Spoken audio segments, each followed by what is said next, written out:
Dear students and friends, मैं प्रवेश त्यागी आप सभी का यूट्यूब चैनल वेलकम भारत में बहुत बहुत स्वागत करता हूं। आज मैं आपको विद्युत चुंबकीय प्रेरण की बहुत ही महत्वपूर्ण घटना अन्योन्य प्रेरण म्यूचुअल इंडक्शन को समझाऊंगा और इसी में जो अन्योन्य प्रेरण गुणांक या अन्योन्य प्रेरकत्व है इम्पोर्टेंट है, उसे विस्तार से समझाऊंगा। तो चलो हम वीडियो को स्टार्ट करते हैं और टॉपिक पर आते हैं। सबसे पहले ये आप देख रहे हैं अन्योन्य प्रेरण म्यूचुअल इंडक्शन। ये क्या है मैं आपको बताऊंगा, सब समझाऊंगा। ये आप पहले यहाँ लिखा हुआ है, इसे मैं आपको बता रहा हूँ और ये क्या है इसको मैं यहाँ आपको समझाऊंगा अच्छी प्रकार से। यदि दो कुंडलियों को पास पास रखकर उनमें से एक में विद्युत धारा प्रवाहित करें या जो उनमें धारा प्रवाहित हो रही है उसके मान में परिवर्तन करें या जो उसमें धारा बह रही है उस धारा को बंद कर दें, तो दूसरी कुंडली में एक प्रेरित विद्युत वाहक बल उत्पन्न हो जाता है। विद्युत चुंबकीय प्रेरण की इस घटना को अन्योन्य प्रेरण कहते हैं। अब आप इसे समझ लीजिए। ये यहाँ आप देख रहे हैं, एक तो ये कुंडली है और एक कुंडली ये रखी हुई है। इन दोनों पास पास रखी हुई हैं।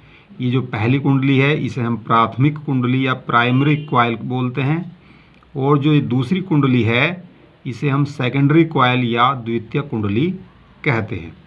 जो पहली कुंडली है यहाँ आप देखिए, इसमें एक तो ये सेल है या बैटरी आप कह सकते हैं ई, और ये कुंजी है के। तो जैसे ही हम इस कुंजी को यहाँ दबाते हैं तो ये सर्किट जो है पूरा हो जाता है और इसमें से एक जो धारा है वो बहने लगती है। इस प्रकार से धारा प्रवाहित होगी। यहाँ आपको मैं ये दर्शा रहा हूँ इसमें। तो इस प्रकार से धारा यहाँ प्रवाहित होती है। अब आप जानते हैं कि अगर कोई धारावाही कुंडली है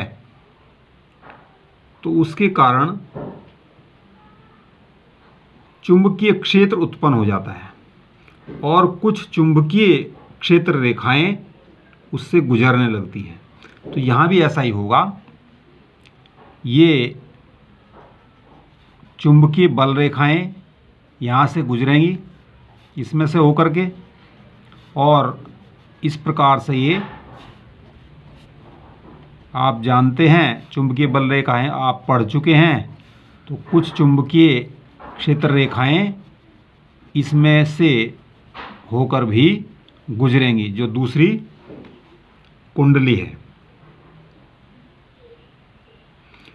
अब जब तक आपने यहाँ धारा प्रवाहित नहीं की थी तब तक दूसरी कुंडली में से होकर कोई भी फ्लक्स रेखा नहीं गुजर रही थी। लेकिन जैसे ही धारा प्रवाहित की तो तुरंत इसमें से कुछ क्षेत्र रेखाएं गुजरने लगी। इसका मतलब ये हुआ कि पहली कुंडली में धारा प्रवाहित करने से दूसरी कुंडली में जो फ्लक्स रेखाओं की संख्या है उनमें परिवर्तन होता है। अर्थात दूसरी कुंडली से बद्ध चुंबकीय फ्लक्स में परिवर्तन होता है। पहले 0 था, फिर उससे बढ़कर के किसी निश्चित मान तक ये हुआ। तो इस परिवर्तन के कारण आप जानते हैं कि कुंडली में एक प्रेरित धारा बहने लगती है। जब हमने आपको प्रेरित धारा समझा तो हमने बताया था कि जब भी जो फैराडे का प्रयोग था उसमें आपने ये सब समझा हुआ है कि जब किसी कुंडली से बद्ध चुंबकीय फ्लक्स में परिवर्तन होता है तो उसमें एक विद्युत वाहक बल उत्पन्न हो जाता है, और अगर उस कुंडली का परिपथ बंद है, कंप्लीट है, तो उसमें से धारा प्रवाहित होने लगती है। तो यहाँ भी ऐसे ही होगा। जैसे ये फ्लक्स में परिवर्तन होगा तुरंत यहाँ आप देखोगे, जैसे ही आप यहाँ ये कुंजी लगाओगे, सर्किट पूरा करोगे, तो तुरंत आप देखोगे कि जो दूसरी कुंडली है उसमें से ये एक धारामापी जुड़ा हुआ है यहाँ। तो धारामापी की जो सुई है वो तुरंत एक साइड में घूम जाती है। इसका मतलब क्या हुआ कि जो दूसरी कुंडली है उसमें से धारा प्रवाहित हो रही है। तो उसका कारण मैंने आपको बता दिया है। जब इसमें से बद्ध चुंबकीय फ्लक्स में परिवर्तन होता है तो इस कुंडली से होकर धारा प्रवाहित होती है। इसमें जो विद्युत वाहक बल है वो उत्पन्न हो जाता है। अब आप जानते हैं, लेंज का नियम आपने पढ़ा होगा, जो प्रेरित धारा की दिशा सदैव इस प्रकार होती है कि वह उस कारण का विरोध करती है जिसके कारण स्वयं उत्पन्न होती है। तो यहाँ चुंबकीय फ्लक्स के बढ़ने के कारण ये उत्पन्न हुई है इसमें धारा, तो इसकी दिशा इस प्रकार की होगी कि ये इसके बढ़ने का विरोध करे, अर्थात ये उस दिशा में प्रवाहित होगी जिस दिशा में धारा घटती है। तो पहली जो कुंडली है उसमें धारा की दिशा ये थी इस प्रकार से, अब ये उसके उल्टी दिशा में ये यहाँ प्रवाहित होगी इस प्रकार से।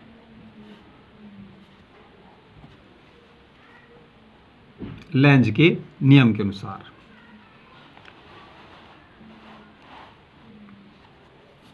अब ये दूसरी स्थिति आप यहाँ देखना। दूसरी स्थिति में हमने ये जो कुंजी है, जो दाब कुंजी है, यहाँ से ये हटा दी है।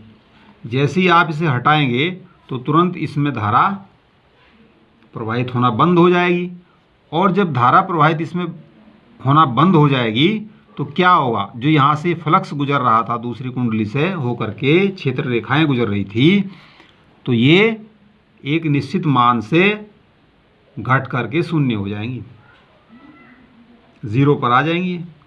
तो इसका मतलब क्या हुआ, जैसे ही आप ऐसा करते हैं तो तुरंत ये जो सुई है यहाँ धारामापी की, ये विपरीत दिशा में विक्षेपित हो जाती है, पहले से विपरीत दिशा में। क्यों?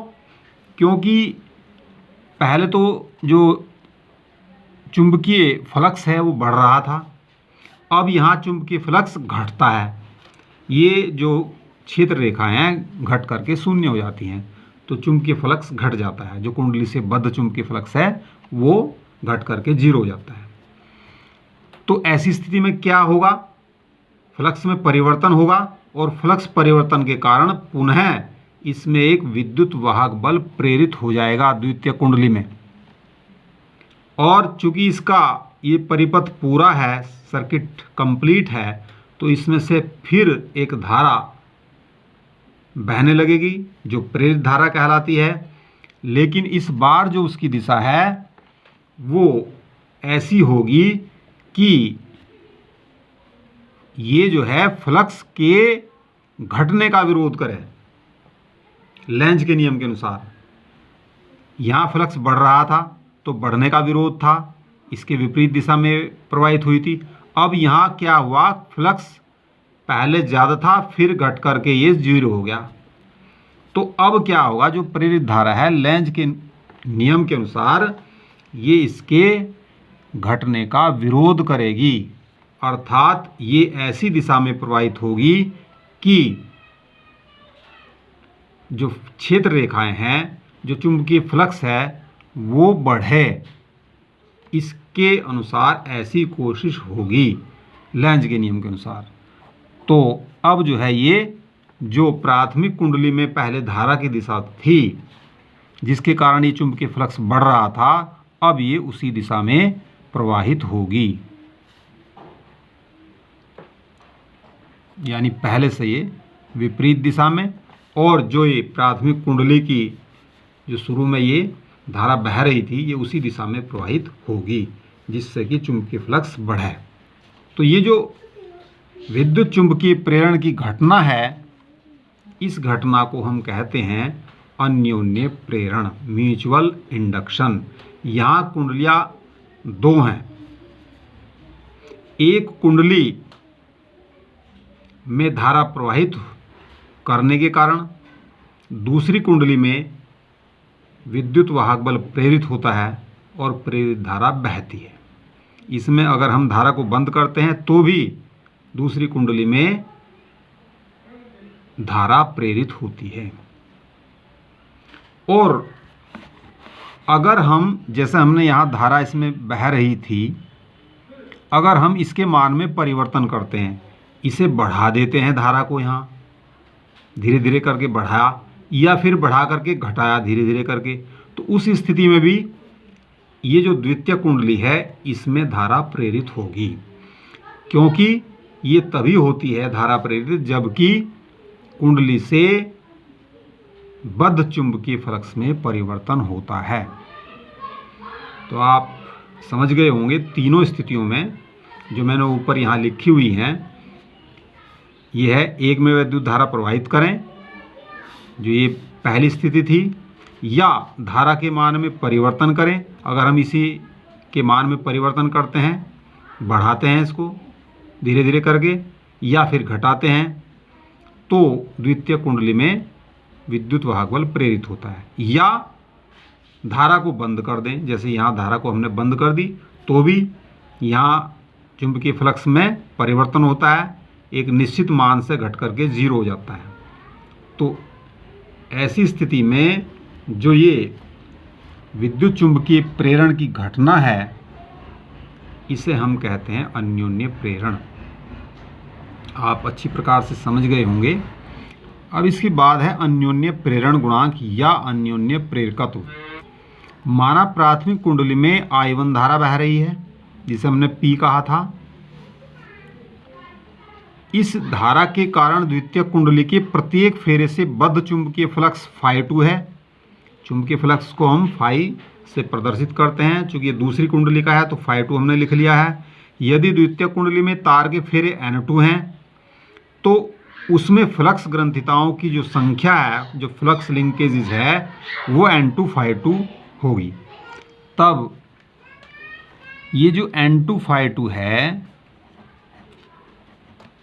जो फ्लक्स लिंकेजेस है, ये अनुक्रमानुपाती होता है जो प्राथमिक कुंडली है उसमें प्रवाहित धारा I1 के।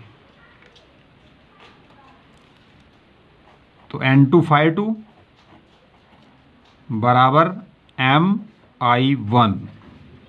यहाँ हमने जो ये समानुपाती का चिन्ह है उसे बराबर में चेंज कर दिया है, तो एक नियतांक आएगा। इस नियतांक को हम यहाँ प्रदर्शित करते हैं M से, और ये जो M है इसे हम कहते हैं अन्योन्य प्रेरण गुणांक। M दोनों कुंडलियों के बीच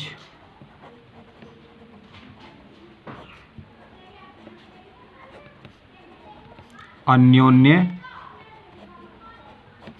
प्रेरण गुणांक है या अन्योन्य प्रेरकत्व। तो अब यहाँ से आप ये देखोगे कि जो M है जो हमें निकालना है यहाँ से, क्योंकि हेडिंग हमारा अन्योन्य प्रेरण गुणांक ही है, ये बराबर हो जाएगा N2 φ2 अपॉन I1। ये इसके लिए फॉर्मूला भी है।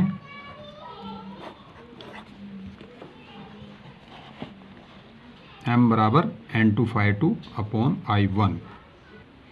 यदि प्राथमिक कुंडली में धारा I1 का मान 1 एम्पियर हो यानी एकांक हो, तब ये जो M है ये बराबर हो जाएगा N2 φ2 अपॉन 1, यानी ये N2 φ2 के बराबर हो जाएगा। तो यहाँ से हम इसकी परिभाषा लिख सकते हैं अन्योन्य प्रेरण गुणांक की। क्या परिभाषा होगी? दो कुंडलियों के बीच अन्योन्य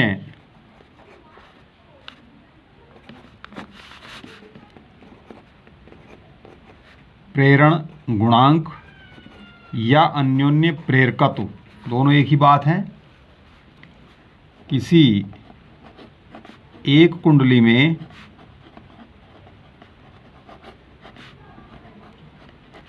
चुंबकीय फ्लक्स ग्रंथिताओं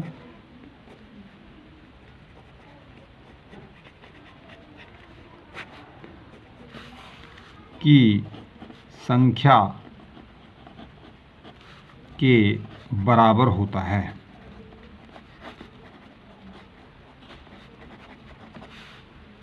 m ये किसके बराबर है?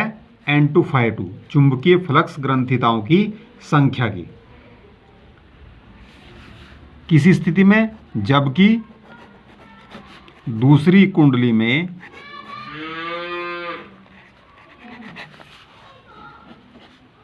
धारा 1 अंक हो या 1 एम्पियर हो, 1 एम्पियर हो या 1 अंक हो। ऐसी स्थिति में आप ऐसे भी लिख सकते हैं कि दो कुंडलियों के बीच अन्योन्य प्रेरण गुणांक दूसरी कुंडली में चुंबकीय फ्लक्स ग्रंथिताओं की संख्या के बराबर होता है, जबकि पहली कुंडली में धारा 1 अंक हो। ये पहली कुंडली थी, इसमें धारा कितनी है? 1 अंक, 1 एम्पियर। तो दूसरी कुंडली में जो ये आप देख रहे हैं चुंबकीय फ्लक्स ग्रंथिताओं की संख्या है, इसी के बराबर ये दोनों कुंडलियों के बीच अन्योन्य प्रेरण गुणांक हो जाएगा। अब इसके बाद यदि दूसरी कुंडली में उत्पन्न प्रेरित विद्युत वाहक बल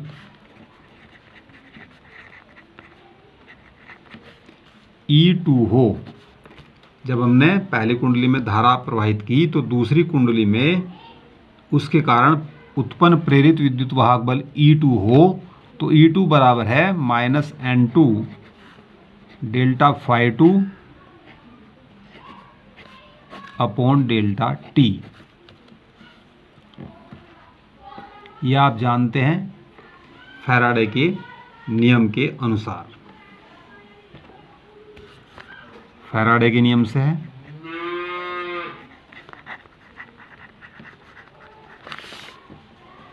इसे N2 को आप यहाँ ले जाइए, ये बराबर हो जाएगा E2 बराबर हो जाएगा minus delta N2 φ2 upon delta T।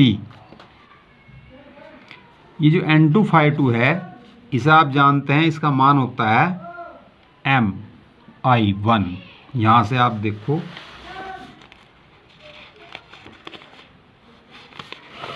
ये फॉर्मूला है।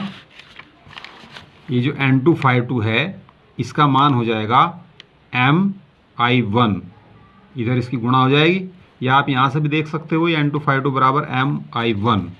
तो इसे हम यहाँ रख लेते हैं,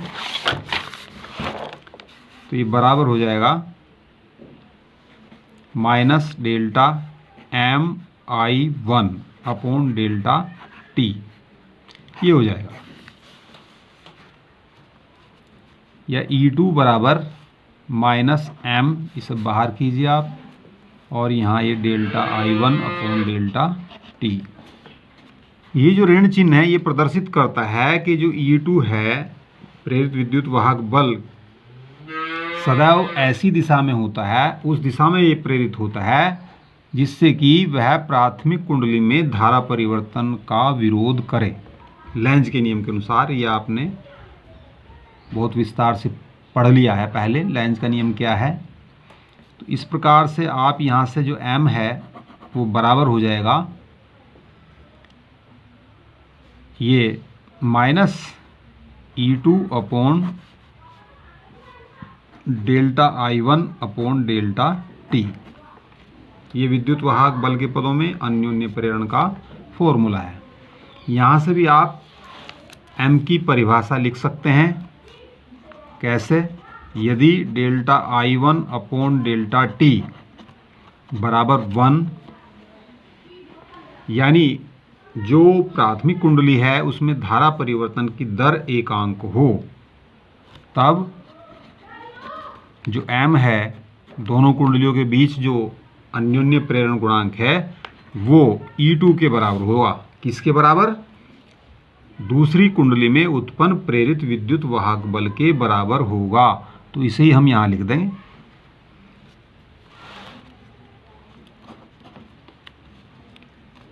अतः दो कुंडलियों के बीच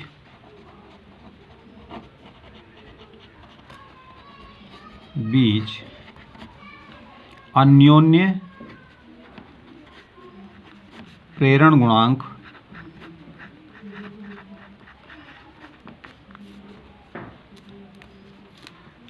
किसी एक कुंडली में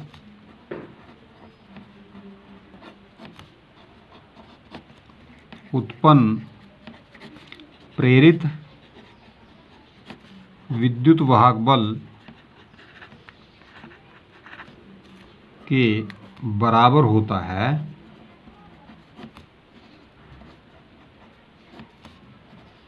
जो दूसरी कुंडली में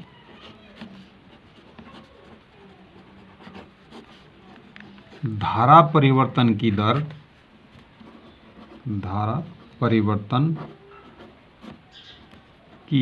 दर एकांक होने पर उत्पन्न होता है।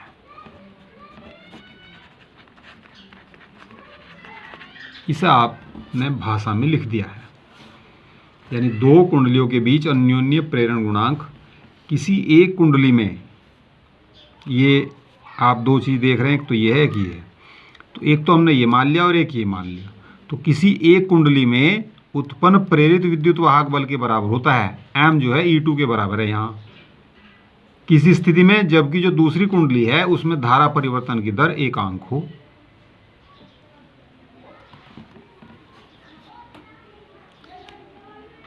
इसका जो मात्रक है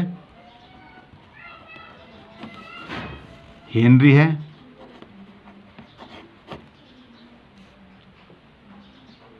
और ये जो हेनरी है ये बराबर होता है 1 वोल्ट अपॉन 1 एम्पियर प्रति सेकंड। यहीं से लिख सकते हैं आप, ये वोल्ट है इसका मात्रक, इसका एम्पियर है, और प्रति ये समय है डेल्टा टी। इसका जो मूल मात्रक है वो होता है किलोग्राम मीटर स्क्वायर सेकंड की पावर -2 और एम्पियर पावर -2। जो विमा है m की, विमा से ये मात्रक निकल जाता है, विमा इसकी ml स्क्वायर t की पावर -2 a की पावर -2, ये विमीय सूत्र है, इसका विमा है। तो यहीं से हमने मात्रक लिखा है m किलोग्राम, l ये लंबाई का मात्रक है, मीटर का स्क्वायर हुआ, ये समय है सेकंड की पावर -2, और ये विद्युत धारा है, उसका मात्रक होता है एम्पियर, इसकी पावर -2। अब अगर अन्योन्य प्रेरकत्व है, उस पर क्रोड़ के पदार्थ का क्या प्रभाव होता है? अगर हम ये जो कुंडली हैं इनके अंदर लोहे की क्रोड़ रख दें या किसी क्रोड़ पर इन कुंडलियों को लपेट दें, तो ऐसी स्थिति में जो प्रेरकत्व है m का मान बढ़ जाता है और ये म्यू गुणा हो जाता है। म्यू जो है, जो क्रोड़ है उसके पदार्थ की चुंबकशीलता होती है, तो ये म्यू गुणा हो जाएगा। जितनी भी उसकी चुंबकशीलता होगी पदार्थ की उतने ही गुणा हो जाएगा। अगर हम कुंडली के अंदर कोई भी लोह चुंबकीय पदार्थ जैसे लोहा रख देते हैं तब। दो समाक्ष परिनलिकाओं के बीच अन्योन्य प्रेरकत्व। ये आप दो परिनलिकाएं आप देख रहे हैं जिनकी अक्ष एक ही है। ये जो अंदर है यहाँ, ये प्राइमरी कॉइल है यानी प्राथमिक कुंडली है, और ये जो ये दिखाई दे रही है दूसरे वाली, ये सेकेंडरी कॉइल है। इसमें जो दूसरे वाली है उसमें फेरों की संख्या N2 है और पहले वाले में फेरों की संख्या N1 है। और मान लिया ये जो दूसरी कुंडली है इसका जो परिच्छेद क्षेत्रफल है ये वाला, ये A है। तो इन दोनों कुंडलियों के बीच जो अन्योन्य प्रेरकत्व है M का मान होता है μ0 N1 N2A। यह आपको फार्मूला याद रखना है। अगर दो कुंडलियां समतल हैं तो उनके बीच जो अन्योन्य प्रेरण गुणांक है M का जो मान है वो होता है μ0/2 पाई r2² और ये N1 N2 इतने हेनरी होता है। यहाँ जो R1 R2 हैं ये कुंडलियों की त्रिज्याएं हैं, और μ0 आपको पता है ये चुंबकशीलता है, और N1 और N2 प्राथमिक और द्वितीयक कुंडलियों में फेरों की संख्या है। तो इतने हेनरी ये होता है। आपको हमारा वीडियो अच्छा लगा तो उसे लाइक करें, और जिन्होंने हमारे चैनल को सब्सक्राइब नहीं किया है वो चैनल को सब्सक्राइब कर दें, बेल आइकन दबाना न भूलें, और आप हमारे वीडियो को अपने दोस्तों में शेयर करें। धन्यवाद।